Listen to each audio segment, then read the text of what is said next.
ஷர்மி, கேட்டியா? Madam permission கொடுத்தா இவனுங்க நம்மளை எல்லாம் கழுத்து பிடிச்சு வெளியே தள்ளிடுவானுங்களாம்.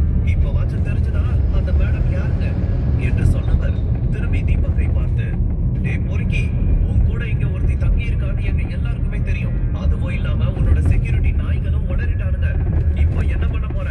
என்ன போய் சொல்லி சமாளிக்க போற?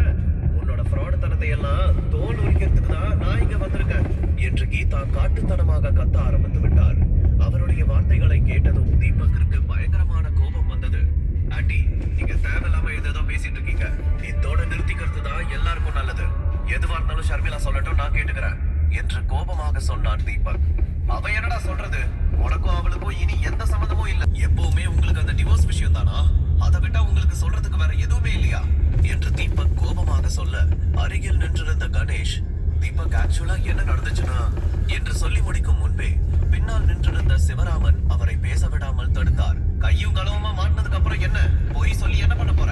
என்னோட தம்பியும் நிஷாவும் நீ என் பொண்ணுக்கு பண்ணின துரோகத்தை எல்லாம் அவங்க சொல்லிதான் நாங்களே இங்க வந்தோம் என்று சொன்னார் கீதா. அதை கேட்டதும் தீபக் கோபமாக திரும்பி இருவரையும் முறைத்தான். தீபக்கின் கண்களை பார்த்ததும் நிஷா பயத்தில் சில அடிகள் பின்னால் சென்று நின்று கொண்டார். ஆனால் சிவராமன் தைரியமாக முன்னால் வந்து, ஆமா நான் பார்த்தேன், இவன் ஒரு பொண்ணோட இந்த வீட்டுக்குள்ள கட்டி பிடிச்சிட்டு நின்னுட்டு இருந்தான். அவங்க ரொம்ப நெருக்கமா வேற இருந்தாங்க. அதையெல்லாம் என் வாயால எப்படி சொல்லுவேன் என்று நக்கலாக சிரித்துக் கொண்டே சொன்னார்.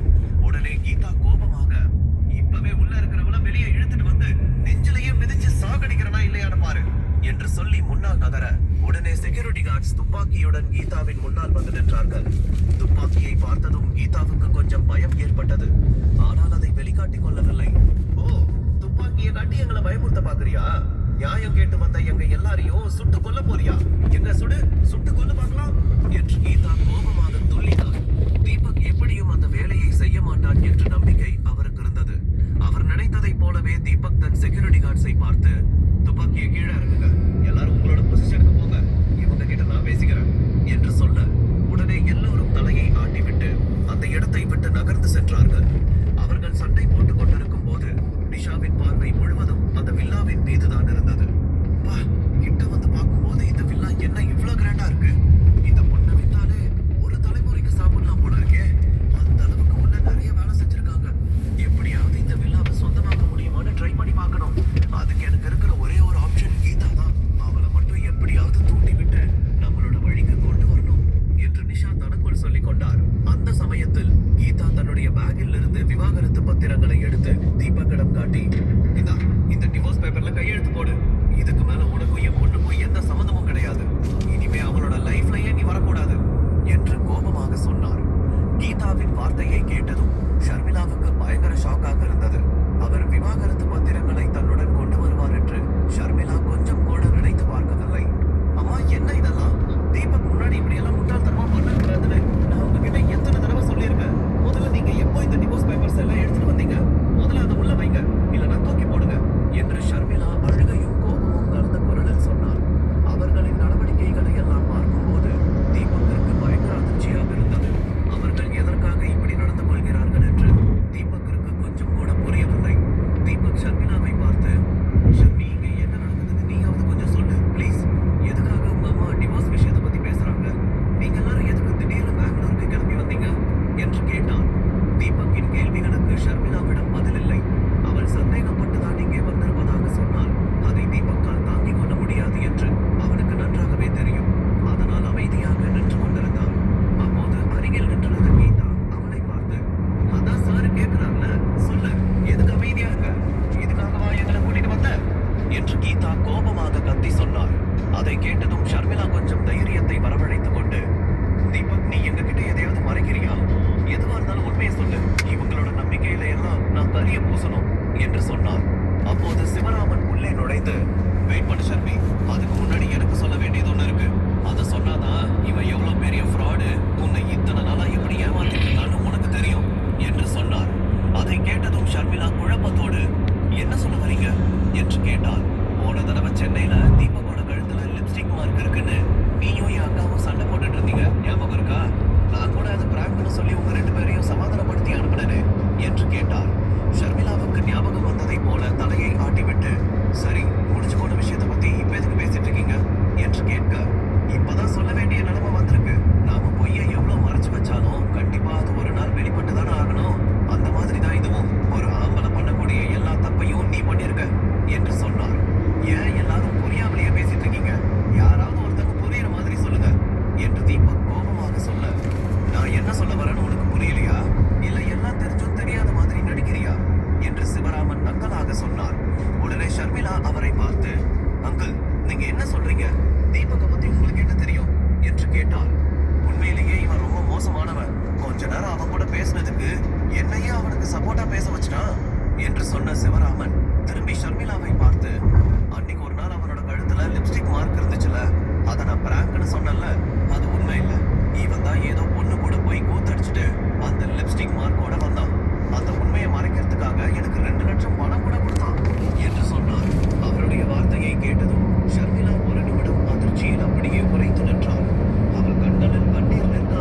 பார்த்ததும் தீபக்கிற்கு பயங்கர கோபம் வந்தது. ஆனால் தன்னை கட்டுப்படுத்திக் கொண்டு ஷர்மிளாவை பார்த்து, இங்க பாரு ஷர்மி, அன்னைக்கு பிரியா நேஷனல் மெடிக்கல் சென்டர் இன்டர்வியூல செலக்ட் ஆன சந்தோஷத்துல என்ன ஹக் பண்ணுனா. ஆனா இந்த போட்டோவில் இருக்கிற மாதிரி நாங்க அவ்வளோ நெருக்கமாலாம் இல்ல. இதுல ஏஐ யூஸ் பண்ணிருக்காங்க. அன்னைக்கு அவ என்ன ஜென்டலா தான் ஹக் பண்ணனா, நீ நினைக்கிற மாதிரி எல்லாம் எதுவும் இல்ல என்று சொன்னான். அந்த சமயத்தில் பிரியாவும் சரியாக அந்த இடத்திற்கு வந்ததும் அவளை பார்த்து ஷர்மிளா திகைத்து போனாள். பிரியா நைட்டியுடன் தலைமுடியில் எண்ணெய் தேய்த்து முகத்தில் ஃபேஸ் மாஸ்குடன் நின்றிருந்தாள். அவளை பார்க்கும் போதே அவள் இந்த இடத்தில் தான் தங்கி இருக்கிறாள் என்று ஷர்மிளா கண்டுபிடித்து விட்டாள். ஷர்மிளாவை அங்க விட்டுட்டு நீ இங்க இன்னொரு பொண்ணோட குடும்பம் நடத்திட்டு இருக்கியா? நீ எல்லாம் நல்லா இருப்பியா? நாசமா போயிடுவ என கத்தி நாடகம் போட்டாள் கீதா. ஆண்டி, நீங்க நினைக்கிற மாதிரி நாங்க தனியெல்லாம் இல்ல, என்ன கூட சித்தமாவும் இருக்காங்க என்று சொல்லி முடிக்கும் முன்பே ஷர்மிளா அவனை குறுக்கிட்டு, போதும் தீபக், இனிமே உன்னோட எந்த விளக்கத்தையும் நான் கேட்கறதா இல்ல. இதோட நமக்குள்ள எல்லாம் முடிஞ்சு போச்சு. கண்ணு முன்னாடியே எல்லாத்தையும் பார்த்ததுக்கு அப்புறமும் நீ சொல்றத நம்புறதுக்கு நான் ஒண்ணு முட்டாள் இல்ல என்று சொன்னான். தீபக் என்ன சொல்ல ட்ரை செய்தும் ஷர்மிளா அவன் பேச்சை கேட்கவில்லை. பிரியா கூட ஷர்மிளாவிடம் நடந்ததை விளக்க முயன்றாள். ஆனால் கீதா அவளை பேச விடாமல் தடுத்து சண்டை போட ஆரம்பித்து விட்டார். அம்மா, போதும், நீங்க சொல்றது சரிதான். உங்களோட பேச்சை நான் கேட்காம இவ்வளவு தூரம் கூட்டிட்டு வந்தது என்னோட தப்புதான். அந்த டிவோர்ஸ் பேப்பர்ஸ் எடுங்க, நான் அதுல கையெழுத்து போட்டுடுறேன். இனிமே எனக்கும் தீபக்கும் எந்த சம்மதமும் இல்ல என்று சொன்னவள் தீபக்கை பார்த்து, நீ என்ன டிவோர்ஸ் பண்ணதுக்கு அப்புறம் யார் கூட வேணாலும் ஸ்டே பண்ணு, எத்தனை பேர் கூட வேணாலும் பழகு, நான் உன்னை கேட்க மாட்டேன். எந்த உரிமையும் எனக்கு இல்ல. இதுக்கு மேலேயாச்சும் நீ சந்தோஷமா உன்னோட வாழ்க்கையை பாரு என்று அழுது கொண்டே சொன்னார். அவரது வார்த்தைகளை கேட்டதும் தீபக்கின் மனம் உடைந்து போனது. ஷர்மிளா தீபக்கை டிவோர்ஸ் செய்வாளா? கீதா சிவராமனின் திட்டம் வெற்றி பெறுமா? மினிஸ்டர் சக்கரவர்த்தி பெங்களூருக்கு வந்து தீபக்கை பழி வாங்குவாரா? இதையெல்லாம் தெரிந்து கொள்ள தொடர்ந்து கேளுங்கள் உங்கள் பாக்கெட் எஃப்எம்.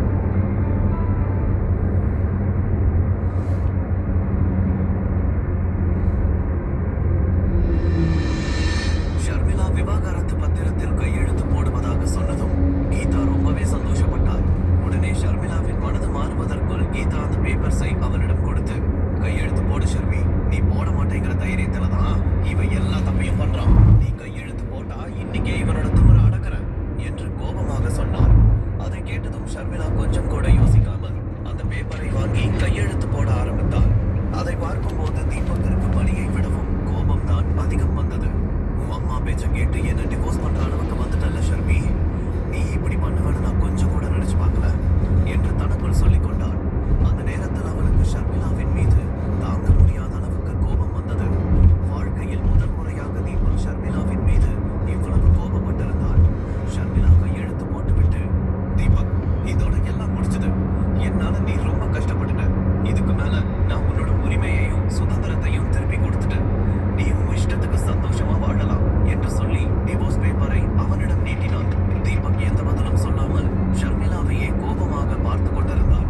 இதுக்கெல்லாம் மூல காரணம் கீதா தான் என்று அவனுக்கு தெரிந்திருந்தாலும் ஷர்மிளா தன்னை புரிந்து கொள்ளாமல் நடப்பதை பார்க்கும்போது அவனால் கோபத்தை கட்டுப்படுத்த முடியவில்லை. நடப்பதையெல்லாம் பார்த்து அதிர்ச்சி அடைந்த பிரியா ஷர்மிளாவை பார்த்து, ஷர்மி, நீ ரொம்ப பெரிய தப்பு பண்ற. எனக்கும் தீபக்கும் நடுவுல எதுவும் இல்ல. தீபக் எனக்கு ஹெல்ப் தான் பண்ணுனாரு என்று சொன்னாள். அதை கேட்டு ஷர்மிளா வலியுடன் சிரித்தவள், தீபக் உனக்கு பண்ணின ஹெல்ப் தான் நான் வீடியோல பார்த்தனே. உங்களோட ஹெல்பிங் மைண்ட் என்னன்னு நான் நல்லாவே புரிஞ்சுக்கிட்டேன். பிரியா, நீ ஆரம்பத்துல இருந்தே தீபக் மேல ஆசைப்பட்டேன்னு எனக்கு தெரியும். கங்க்ராச்சுலேஷன்ஸ். என் புருஷனை என்கிட்ட இருந்து பிரிக்கிறதுல நீ ஜெயிச்சுட்ட என்று கண்களில் கண்ணீர் தேங்கி நிற்க சொன்னாள். ஷர்மி, ப்ளீஸ் இப்படி எல்லாம் பேசாத. நீ நினைக்கிறது ரொம்ப தப்பு. நிஜமா எங்களுக்குள்ள எதுவும் இல்ல என்று சொல்லிக் கொண்டிருக்கும் போதே ஷர்மிளா அவளை பார்த்து கையெடுத்து கும்பிட்டு போதும் என்பதை போல சைகை செய்தாள். அதன் பிறகு அவள் தீபக்கின் பக்கம் திரும்பி, தீபக், இன்னையிலிருந்து உனக்கும் எனக்கும் இருக்கிற எல்லா உறவும் முடிச்சது என்று சொன்னாள். தீபக் கோபமாக அவளை பார்த்து, ஷர்மி, நான் ஆரம்பத்துல இருந்தே சொல்லிக்கிட்டு இருக்கேன், நீ டிவோர்ஸ் விஷயத்துல உன் அம்மா மாதிரி விளையாடிட்டு இருக்காதன்னு. நான் இவ்வளவு தூரம் சொல்றேன், என்னோட வார்த்தையை நீ கொஞ்சம் கூட நம்ப மாட்டியா என்று சொல்ல, இத்தனை நாளா நம்பிட்டு தான் இருந்தேன். ஆனா அது எவ்வளவு பெரிய தப்புன்னு இன்னைக்கு தான் நான் புரிஞ்சுக்கிட்டேன். இத்தனை நாளா நான் பெரிய முட்டாளா இருந்திருக்கேன் என்று சொல்லி அழுதாள். அவள் கண்களில் இருந்த வலியை பார்க்கும்போது அவள் எவ்வளவு கஷ்டப்படுகிறாள் என்று தீபக்கால் புரிந்து கொள்ள முடிந்தது. ஆனால் புத்தியை கொஞ்சம் கூட யூஸ் செய்யாமல் இப்படி ஒரு முடிவை எடுத்திருந்தது அவனுக்கு கோபத்தை வரவழைத்தது. ஷர்மி, நீ தப்பா நினைச்சுக்கிட்டு இருக்க. அப்பவும் சரி இப்பவும் சரி, நான் உனக்கு துளி அளவு கூட துரோகம் பண்ணது கிடையாது.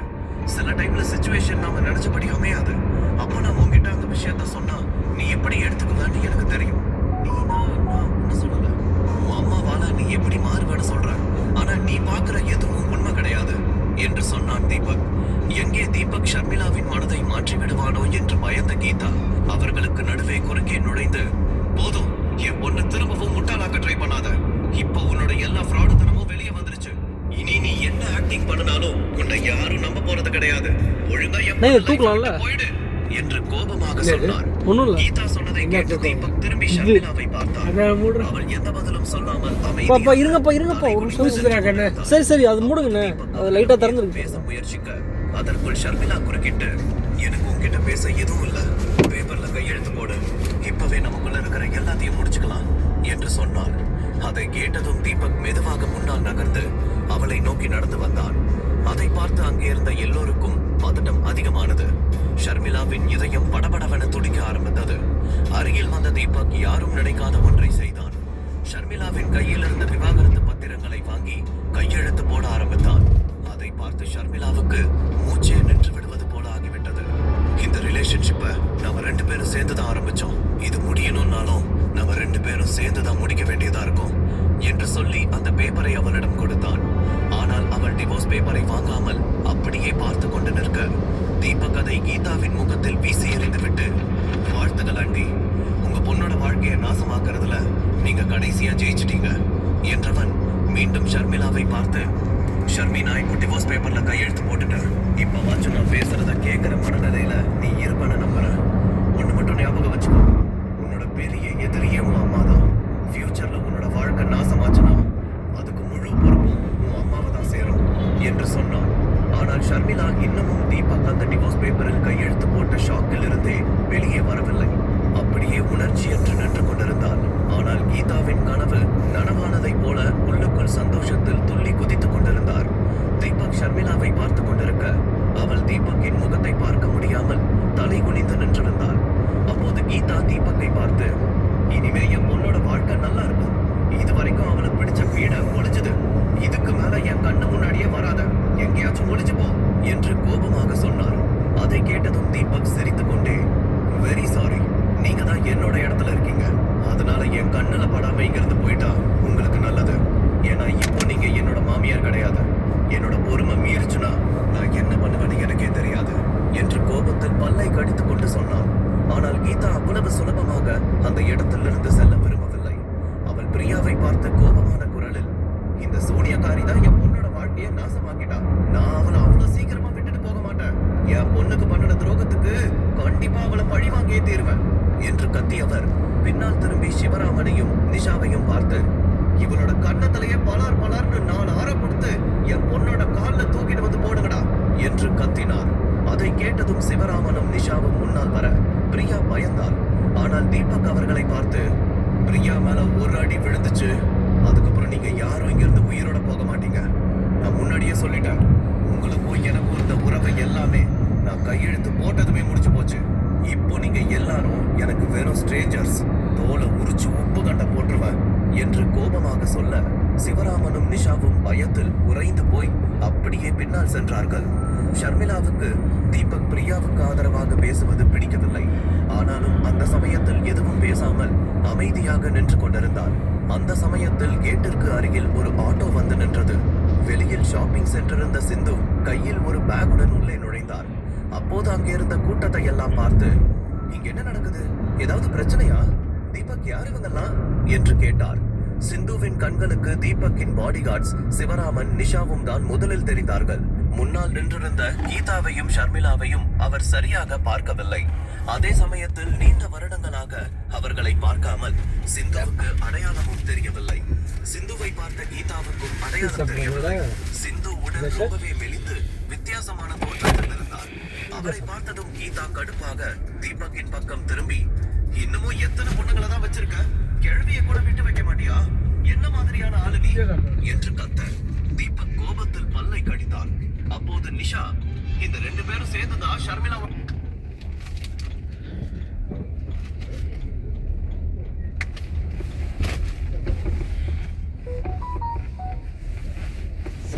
தண்ணி ரொம்ப நாள் ஆச்சு ஒன்று கிடைக்கும்.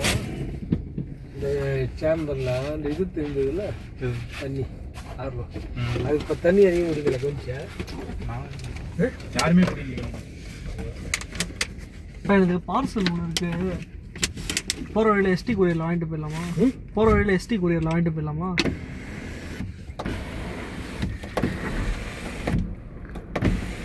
தரங்கண்ணே, தரங்க பாப்பா எப்படி இருக்குன்னு.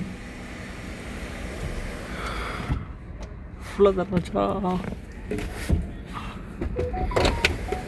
கல்யாணம் பண்ணுங்கிற நீ நடந்த விவரம்லாம் 2 வயசு குழந்தை 3 வயசு படம் பண்ணுற மாதிரி இருக்கு. அப்பா நீ வேற குழந்தை மனுஷால் இல்லையாப்பா, குழந்தை வேற்றுக்கிற சந்திர ஒரு பட்டி ஒரு ராசு கொஞ்சம் ஆட்டு இருக்கு சொல்லுப்பா.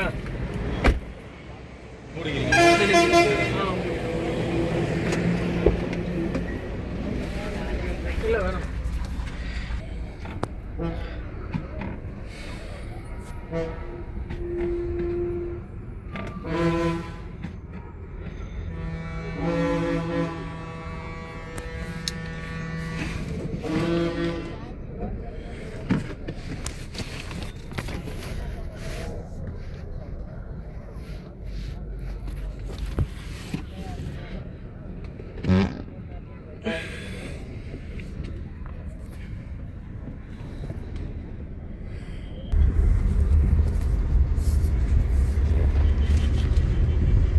அதையும் சொல்லிட்டேன், வண்டி ஓட்டம் இல்லாத பார்த்து கால அவனையில்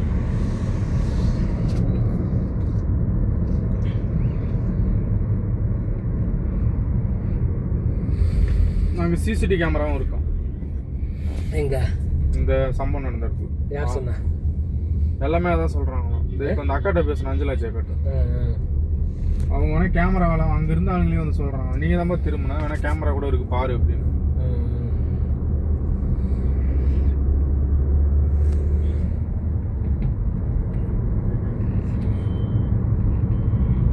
அதான்டா இதுமாரி வண்டி போயிருக்கலடா, அவன் பிரேக் அடிச்சிருக்கான்டா, டர்னில் ஸ்லோ பண்ணிருக்கான்டா. அவன் வந்து கடல் தாயில் பட்டிட்டீங்க, தாயில் பட்டிக்கிட்டே இல்லை ஏதோ நல்லா இருக்கு. இதான் பிரேக் பிடிக்காம வண்டி விட்டான்டா. புரியுதா உனக்கு? நம்ம டிரைவர் சொல்லுவாங்க கரெக்டு. நான் எப்பவுமே நம்ம ஆளுங்க தப்புனா தப்பு விடுவோம் தெரியுமா? அது இங்கே சொல்லுவோம், அங்கே பேசுறது ஏதோ நடந்தது விடுங்க பார்த்து செய்யுங்க அப்படின்னு சொல்லுவாங்க. என் மகனாட்டம் திருப்பி நடந்தது ஏன்னு சொல்லிட்டு இருந்ததால ஆகாது.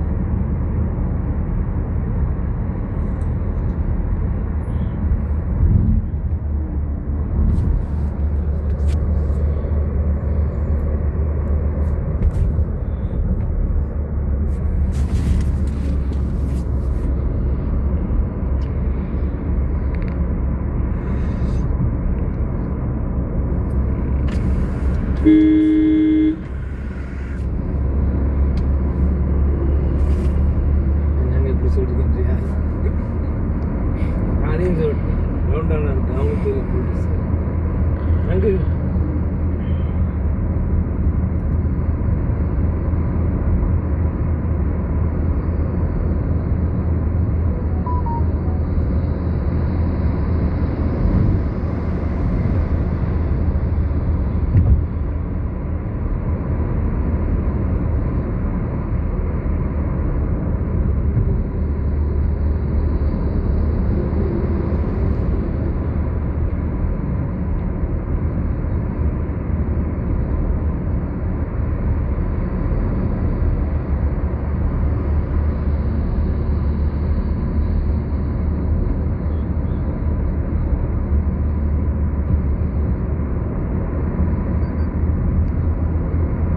வாழ்க்கையை கெடுத்திருக்காங்க, இவங்களுக்கு கண்டிப்பா பாடம் கத்துக் கொடுத்தே தீரணும் என்று சொன்னவர் நேராக சிந்துவை நோக்கி அறைவதற்காக செல்ல அவனோட வாழ்க்கையை நாசமாக்கிட்டான். நான் அவனை அவ்வளவு சீக்கிரமா விட்டுட்டு போக மாட்டேன். என் பொண்ணுக்கு பண்ணின துரோகத்துக்கு கண்டிப்பா அவனை பழி வாங்கியே தீருவேன் என்று கத்தியவர் பின்னால் திரும்பி சிவராமனையும் நிஷாவையும் பார்த்து இவளோட கன்னத்திலேயே பலர் கருவேப்பிலை வச்சுட்டாங்க, ஒன்றும் கேட்குற மாதிரி தெரியல. நான் தான் போலீஸ் ஸ்டேஷன் போகணும் அங்கே வந்துட்டாங்க.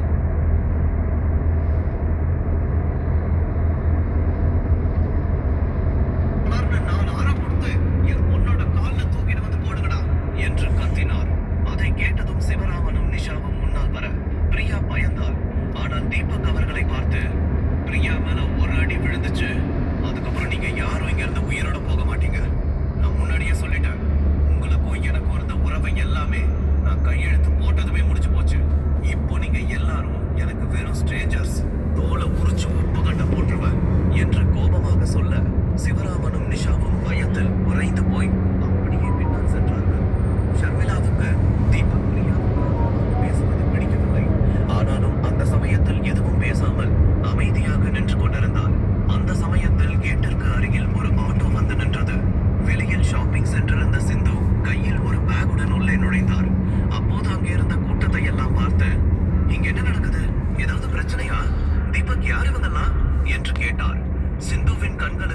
தீபக்கின் பாடிகார்ட்ஸ் சிவராமன் நிஷாவும் தான் முதலில் தெரிந்தார்கள். முன்னால் நின்றிருந்த கீதாவையும் ஷர்மிளாவையும் அவர் சரியாக பார்க்கவில்லை.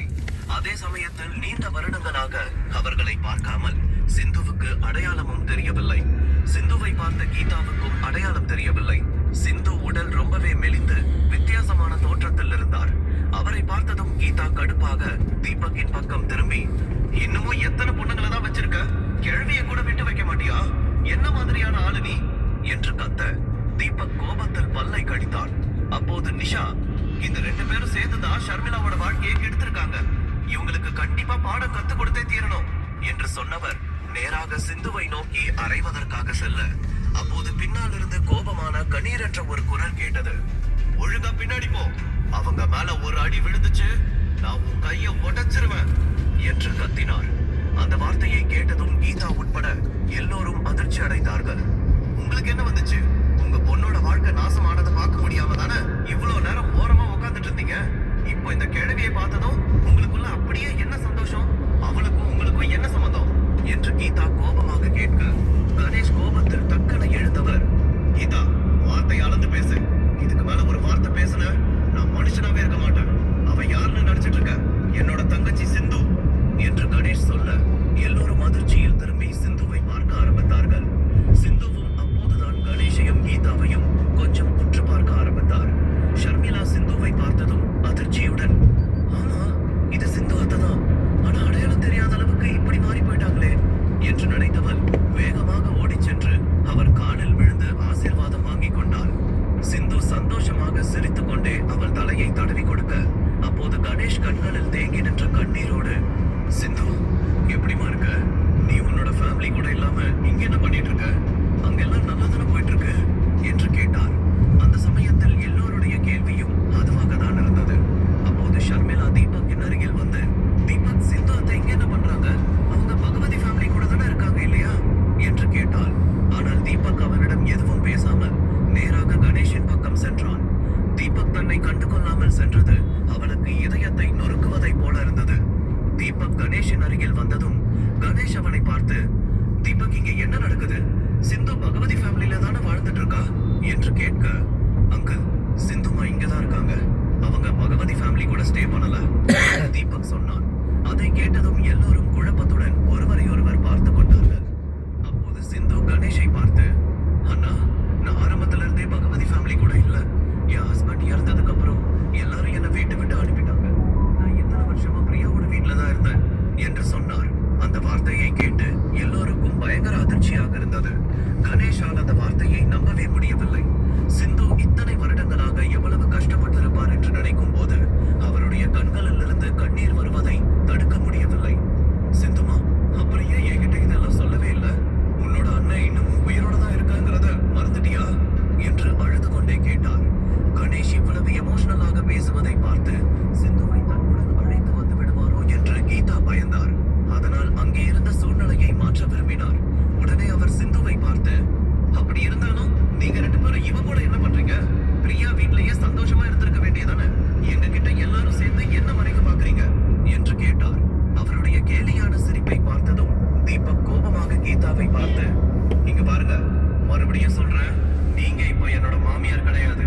அதிகமா பேசினா பல்ல கழட்டிடுவேன். ஒழுங்கா மரியாதையா நடந்துக்கோங்க என்று சொல்ல கீதாவின் முகம் மாறியது. அப்போது தீபக் கணேஷை பார்த்து, பிரியாவோட வீட்டுல இருக்கிறவங்க யாருமே சரியில்லை. அவங்களால இவங்க 2 பேரும் ரொம்ப அஃபெக்ட் ஆனாங்க. அதனாலதான் அவங்க கிட்ட இருந்து இவங்களை காப்பாத்தி கூட்டிட்டு வந்து என் கூட வச்சிருக்கேன். மத்தவங்க எப்படியோ கெட்டு போகட்டும், நான் என்னோட சந்தோஷத்துக்காக தான் வாழ்வேன்னு மத்தவங்க மாதிரி சுயநலமா என்னால யோசிக்க முடியாது என்று கீதாவை முறைத்து கொண்டே சொன்னான் தீபக். அதை கேட்டதும் பிரியாவும், ஆமா, தீபக் சொல்றது உண்மைதான் என்றவள் அவளுக்கு வயதான ஒருவனை கல்யாணம் செய்து வைக்க திட்டம் போட்டதும் சிந்துவை வேலைக்காரி போல கொடுமைப்படுத்தியது என்று நடந்த எல்லாவற்றையும் அவர்களிடம் சொன்னாள். அதையெல்லாம் கேட்டதும் ஷர்மிளாவின் இதயம் மீண்டும் உடைந்து போனது. அவளால் அப்போது ஒரு வார்த்தை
ஏமாத்தலன்னு சொல்ல முடியாது. கண்டிப்பா அவன் fraud தான். உங்க இல்ல, இப்ப எத்தனை box? விவாகரத்து முடிஞ்சது. நான் உயிரோட இருக்கிற வரைக்கும் நீங்க 2 பேரும் இனி எத்தனை ஒண்ணு box சேர இப்ப? முடியாது என்று கோபமாக சொன்னார். ஆ. போயிடலாம் போ. இன்னும் வீரமணி வரலையா? சரி விடு, நம்ம வந்து போய்க்கலாம். பொண்ணு காம போகிறோம். சரி நீங்க வந்தோம். யார் பேசுகிறா? இந்த இரு, நான் உடனே பேசுறேன். லைனுக்கு வாங்க. இந்த யாரு உடனே பேசுறேன். என்னடா அது சொல்லு. ஏய் இவங்களை அனுப்பிச்சு விட்டுருக்கீங்களா? போய் எல்லாம் ஒன்றா நம்ம போயிடலாம். ரெண்டாவது பாக்ஸ் இப்போ தான் பிரிக்கிறோம். இருக்குண்ணா, எங்கடா போட போகிறாங்க? ஒரு பாக்ஸ் வச்சா ரெண்டாவது அதை நம்ம வச்சுக்கலாம்.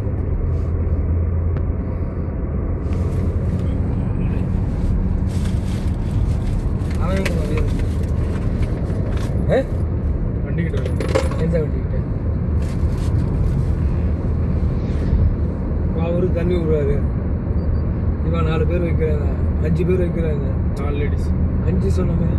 5 தான் சொன்னேன். 5 சப்பே பார்க்கலாம். போயிட்டாலாம். சின்ன பிள்ளை நான் அங்கேயே ஒன்று போடுறாங்க. பார்த்து போன்னு சொல்ல ஞாபகம் இருக்கேன். 4:30 மணிக்கெலாம் போயிடலான்னு சொன்னால நான் நடுவில் எங்கே அங்கேருந்து கொண்டு போடுறாங்க. அது மெயினாக கொண்டு போடுறாங்க.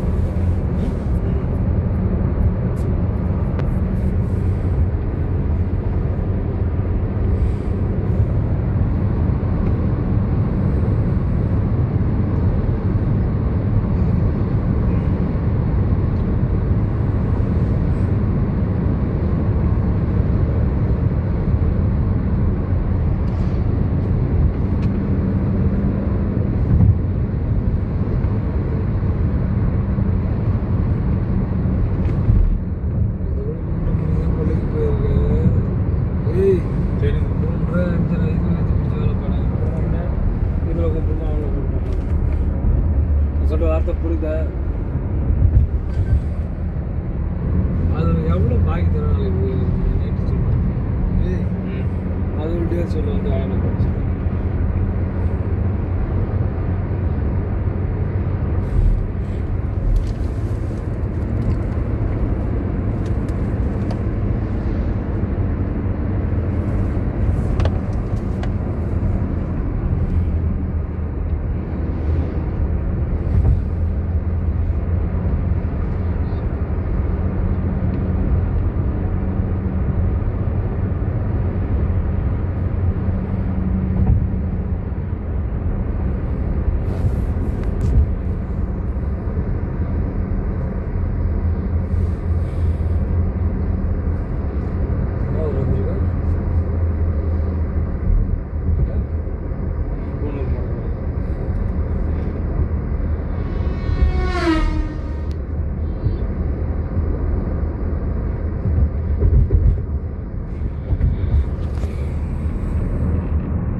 traffic வந்து உண்டு 5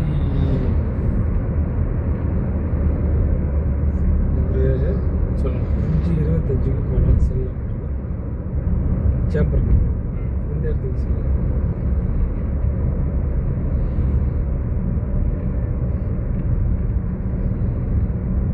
கரெக்டாக 5 கிலோமீட்டர்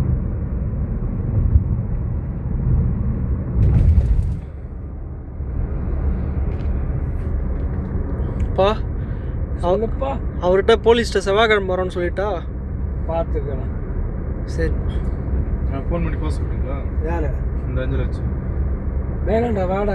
இப்போ போயிட்டு டைட் பண்ணி பண்ணிக்கலான்றாங்க. இப்போ போய் டைட் பண்ணி பண்ணிக்கலாம் தானே சொல்கிறீங்க? இன்னைக்கு ஃபுல்லாக வச்சிடலான்னு. இது இன்னைக்குள்ளே 2000 கன்று 1000 கன்று வச்சிடலாம் அதானே பேசி சொல்கிறேன். வச்சுக்கிறேன்டா அது ஒன்று வேலை. அதான் நான் என் வேலை இல்லை அவங்கள்ட்ட சொன்னேன்.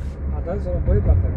அது வரைக்கும் கிளம்பிட்டாருனாரா 5 கிலோமீட்டர் இல்லைடா இவங்களே 4 பேர் 5 பேர் இருக்காங்கல்ல இருந்தால் வச்சுட்டு 1/2 நேரத்துக்கு வச்சிருவாங்க.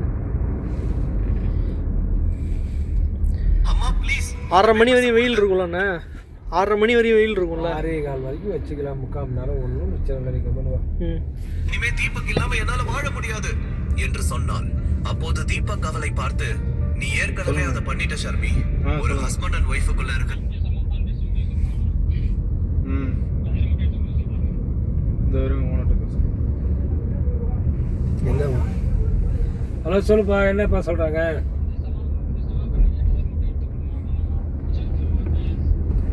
சார் உண்மைதான் சொல்லு. அது உண்மைதான். சரி, டயர் எவ்வளோவா? ஒரு டயரா? சரி, ஒரு டயர் எடுத்து விடுறோம் சொல்லி வந்து ஓனர்கிட்ட சொல்லிட்டேன். ஓனர்கிட்ட பணம் வாங்கி எடுத்து ஒருத்தர் ஒரு ஆளை கூப்பிட்டு போகிறேன்னு சொல்லி. சரி, சேம்பருக்கு கூட்டு வா, நானும் வந்து வாங்கிட்டு. உண்மைப்பா தெரியும் எனக்கு பல கதை. அதனால தான் நான் தெளிவாக பேசலாம் மாட்டேன். ஒரு டயர் எடுத்து கொடுத்துருவோம். 1-2 நாள் வண்டி எடுக்க முடியாது. இன்னும் என்ன சொல்லுவாப்பா?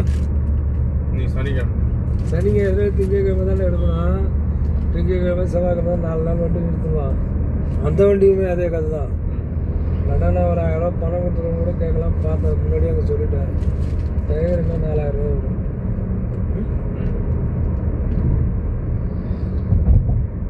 என்ன சரி,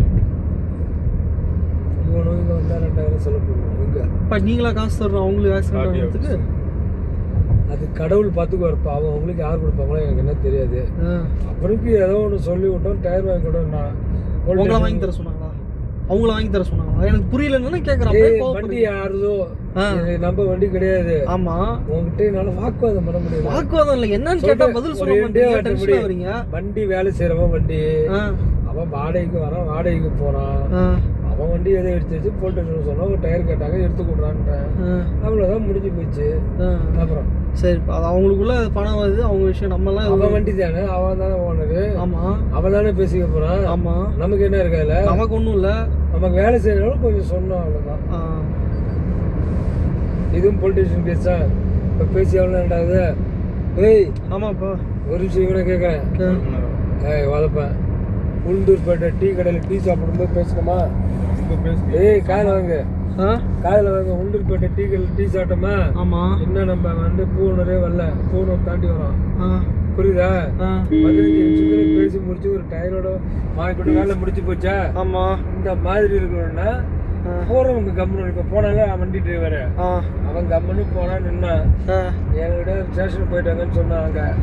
சரி ரைட்டு, அங்கே ஆள்கிட்ட கொடுன்னு. அது வந்து அடையாளம் வந்த பொருள்கிட்ட ரைட்டா. அதுக்கப்புறம் இங்கே டீ சாப்பிட்டு இருக்கும்போது ஃபோன் பண்ணான். உடனே போலீஸ் கிட்ட ஃபோன் கொடுறான்னு சொன்னேன். ஃபோன் கொடுத்தான். சார் ஆக்சிடென்ட்ன்றது செத்தலூர் ரவுண்டானா விருதால லிமிட்டு.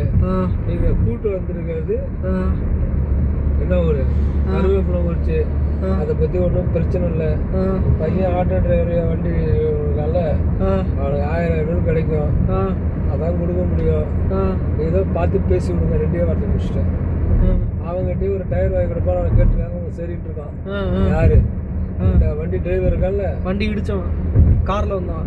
காரில் வந்தவன் ஆப்போசிட்டு. அதான் இடிச்சவன். கதை கேட்டேன். அதுதான் யூகிச்சி கேளு. அதான் நான் கரெக்டாக தானே சொல்கிறேன். யூகிச்சி கேளுன்னு சொல்லுவேன். கரெக்டாக காருக்காரன் நம்மளா? காருக்காரன் நம்மளால் இல்லை, காருக்காரன் இடிச்சவன். ஆமாம். அதனால அவனும் ஒரு டயர் ரைட்டு போயிட்டான். வந்த வரைக்கும் போகிறான். இவனுக்கும் பெருசாக இல்லை.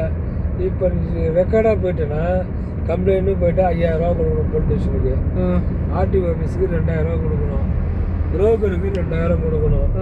அது இல்லாத வண்டி 4 நாள் நிற்கும். அந்த மாதிரி அலையிற மாதிரி. ஆமாம். அதுக்கு தான் அமைதி அமைதி அமைதி. அவன் போனானா அமைதியாக போய் என்ன சொல்லலடா, அப்பன்னு சொல்லடா. அவன் அமைதியாக சொன்னான், போனான், நின்னா பேசுனாங்க, முடிச்சுட்டாங்க. நான் அவங்கள்ட்ட எடுத்து பேசுறது தான் சொல்றீங்க நீங்க. ஆனால் வந்து ஒன்றும் சொல்லுடா. அவன் எதுவுமே பேசலை. போலீஸ் ஸ்டேஷனுக்கு போட அவங்க கூப்பிட எடுத்து விட்டேன். கருவேப்பிலை ஸ்டேஷன் விட்டான். ஒன்றுமே இல்லை. சொன்னது சரிங்கன்னா போலீஸ் என்ன தரமா விசாரிப்பாங்க. எப்பயும் நீ ஏன்பா அவனை திட்டுனு கேட்பாங்க. நீ ஏன் சம்மந்தம் இல்லாமல் அவனை திட்டுற அப்படின்னு கேட்பாங்க. ஃபர்ஸ்ட் எடுத்தோடனே அதான் கேட்பான். மன்னிப்பு நம்ம சொன்னாலுமே நீ ஏன்பா திட்டுனு கேட்பாங்க. அதுக்கு தெளிவாக பதில் சொல்லணும்ல. 1 மாதம் நீங்கள் வைக்க சொல்லி 6 மாதம் 5 மாதம் வச்சுருக்காங்க. அப்போ அதுக்கு தெளிவாக பதில் சொல்லணும்ல. அதுதான் நாங்கள் உள்ளே சொன்னேன். சரி இப்போ ரைட்டு சொல்கிறீங்க. வர்ற வழியில் என் உயிர் எடுத்துட்டீங்க போட்டு. நான் இப்பயும் சொல்கிறேன், அன்னைக்கு வந்து வெற்றிக்காரை எடுத்துட்டு நீ போயிட்டு வா. ஓகே. முதல் விஷயமே நம்பிக்கை தான். அவர் பிபி நம்பர் தாங்கப்பா. பிபி எல்லாம் வேணாம். பிபி வேணாமா? ஒரு வருஷம் நம்பர் தான் கேட்டேன். நான் அவரை கூட்டா போறேன்னு. அவரு தேவையே இல்லை, உன் கான்டாக்டே வேணாம். எதுக்கு? அதுக்கே ரொம்ப வருத்தப்பட்டாரு. என்னன்னு தெளிவா சொல்ல மாட்டீங்க. ஏய், சும்மா ஒரு கட்ரஸி போனோம் 5 நிமிஷம், அவங்க வீட்டுல 4 மணி நேரம் பேச ரொம்ப வருத்தப்பட்டாரு. அதனால வேணான்ட்டு.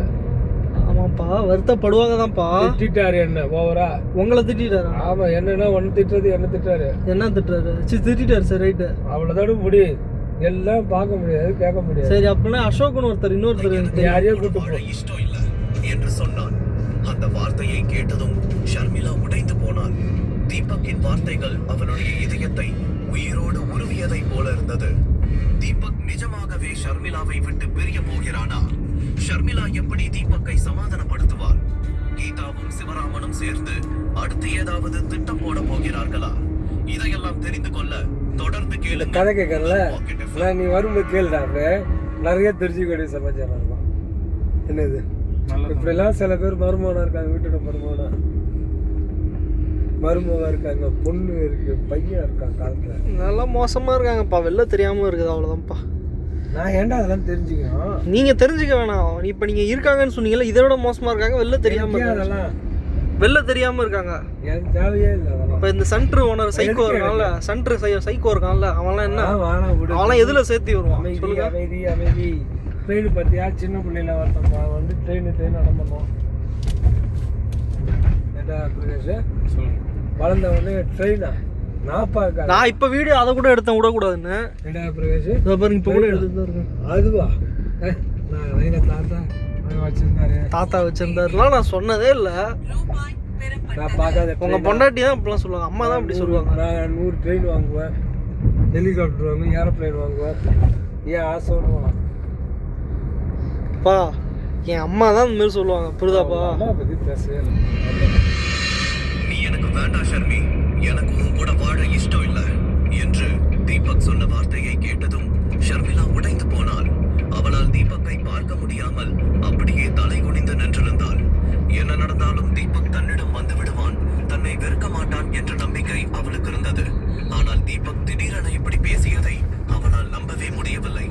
அவள் கண்களில் கண்ணீரோடு மெதுவாக தீபக்கை நிமிர்ந்து பார்த்து, தீபக், நான் உன்னை நம்பாம தப்பு பண்ணிட்டேன், ஒத்துக்கிறேன். ஆனா அந்த பூவை மேல நம்பிக்கை இல்லாம நான் எதையும் பண்ணல. அப்படியே மேல நிஷாத்தையும் சேர்ந்து என்ன ஏமாத்திட்டாங்க.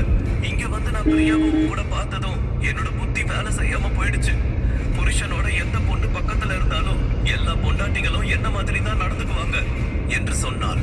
அவளுடைய வார்த்தையை கேட்டதும் தீபக் கோபத்தில், ஷர்மி, போதும், இந்த ஆம்பளைங்க இப்படிதான், பொம்பளைங்க இப்படிதான்னு நீ எனக்கு கிளாஸ் எடுக்காத. ஆண்டவன் எல்லாருக்கும் எதுக்கு புத்திய கொடுத்திருக்கான்? யோசிக்கிறதுக்கு தான். உன் அம்மா சொல்றது உண்மையா பொய்யான்னு நீ கொஞ்சம் யோசிச்சிருந்திருந்தா இந்த பிரச்சனையே நடந்திருக்காது. ஆனா நீ யோசிக்க மாட்ட. ஏன்னா உனக்கு உன் அம்மாவோட வார்த்தை தானே முக்கியம். அவங்க மேல வச்சிருந்த நம்பிக்கை கொஞ்சமாச்சும் ஏன் மேல வச்சிருந்தா இப்படி எல்லாம் நடந்திருக்காது. உன் வீட்டுல உன் அம்மா என்ன அவமானப்படுத்தும் போது கூட நீ ஸ்ட்ராங்கா எனக்காக அவங்க கூட சண்டை போட்டிருக்கியா? கேட்டா அவங்களுக்குன்னு நான் தான் இருக்கேன், அவங்கள என்னால ஹர்ட் பண்ண முடியாதுன்னு சொல்லுவேன். அப்போ எனக்கு மட்டும் யாரு இருக்காங்க ஷர்மி? அதை நீ யோசிச்சு பார்த்திருக்கியா என்று கேட்டான். தீபக்கின் ஒவ்வொரு வார்த்தைகளும் அவளுடைய இதயத்தை துளைத்தது. பேச முடியாமல் அழுது கொண்டே அமைதியாக நின்றிருந்தாள். அவள் செய்தது தவறு என்று ஷர்மிளாவுக்கு நன்றாகவே தெரியும். ஆனால் தன்னுடைய பக்க நியாயத்தை அவளால் தீபக்கிற்கு எப்படி சொல்லி புரிய வைப்பதென்று தெரியவில்லை. அவள் அழுது கொண்டே தீபக்கை பார்த்து ஏதோ சொல்ல வர, தீபக் டக்குன, போதும் ஷர்மி, நீ எதுவும் சொல்ல வேண்டாம், நீ என்ன சொல்ல போறன்னு எனக்கு தெரியும் என்று சொன்னாள். ஷர்மி தொடர்ந்து அழுது கொண்டே இருந்தாள். தன் அம்மாவை நம்பி தன்னுடைய வாழ்க்கையை தொலைத்து விட்டதாக அவள் புரிந்து கொண்டாள். எல்லாவற்றிற்கும் காரணமான சிவராமனும் நிஷாவும் பயத்தில் ஒரு இடத்தில் மறைவாக சென்று நின்று கொண்டார்கள். அப்போது கீதா கோபத்தில் சிந்துவை பார்த்து, உன்னதான் பகவதி ஃபேமிலி பல வருஷங்களுக்கு முன்னாடியே வீட்டை விட்டு துரத்திட்டாங்களே, அப்புறம் எப்படி உனக்கு இந்த வில்லா கிடைச்சது?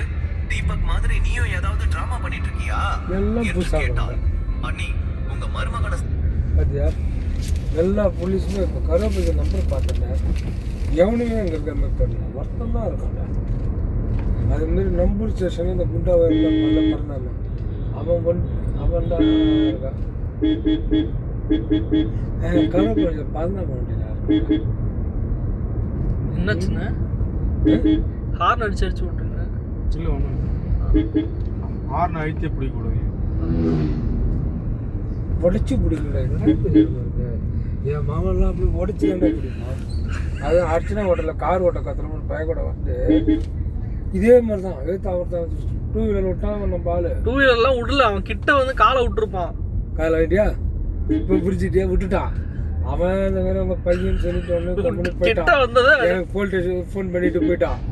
அதேமாரி மதுரை சீட்டு இருக்குல்ல, ஒருத்தன் இடிச்சு ரோட்டில் மயக்கம் போட்டு வந்து இவனை இழுத்து உட்கார வச்சுட்டாங்க. வண்டியும் இவனையும் இழுத்து உட்கார வச்சுட்டாங்க. சரிப்பா பையனை ஏன்னா ஒன்று சொல்ல நான் வீடியோ எடுத்துக்கிட்டு இருக்கேன், ரெக்கார்ட் ஆகிட்டு இருக்கு, இதெல்லாம் சொல்லணும். அப்போ என்ன பண்ணிட்டான்டா, இங்கே இடிச்சுட்டான்டா. இவனை கூட்டு உட்கார வச்சுட்டு என்ன கூட்டலாம் உட்கார வைக்கல, உடனே கூட்டம் கூட்டினதும் உடனே சேகர் வந்து கூட்டு வந்துட்டாரு.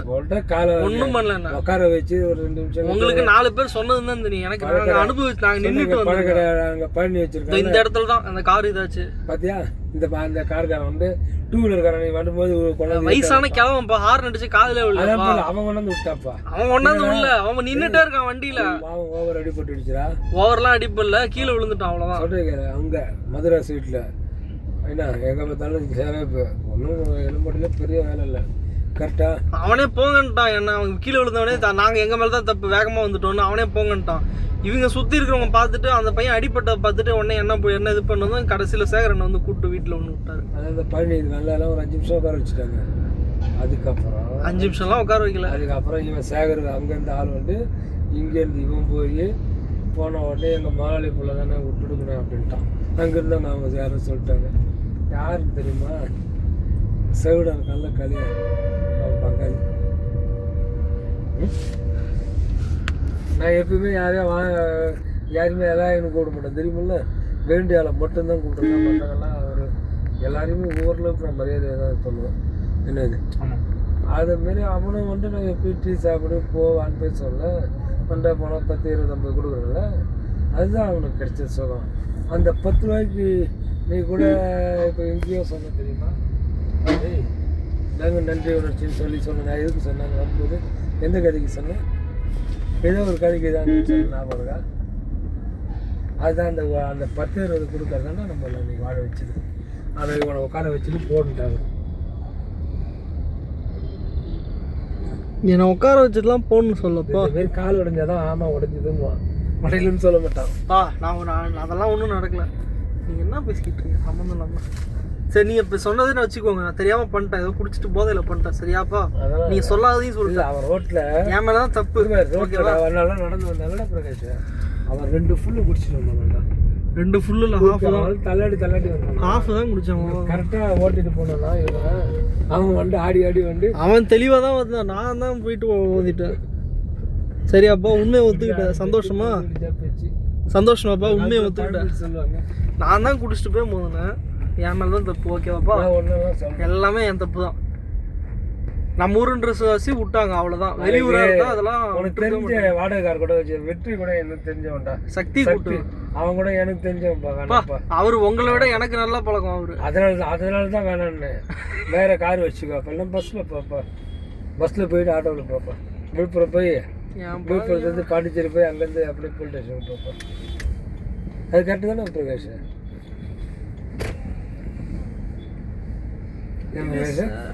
இது கரெக்டு தானே?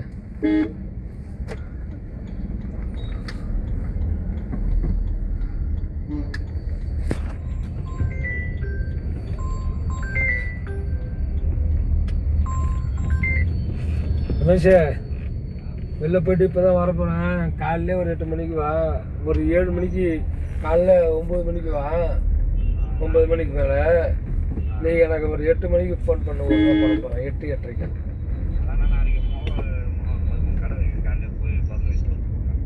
இல்லை இப்போ போட்டு விடுறேன் பணம்னு சொன்னேன். இல்லை நாளைக்கு சாயந்தரம் வந்த நேரில் நான் வாங்கிக்கிறவா. ஆமாம் அக்கௌண்ட்டில் தான் போட போகிறேன். கையில் எல்லாம் செலவு என்ன போட்டு இது பண்ணுறது. அந்த இந்த கடை சொன்னியாதான் பாருமா.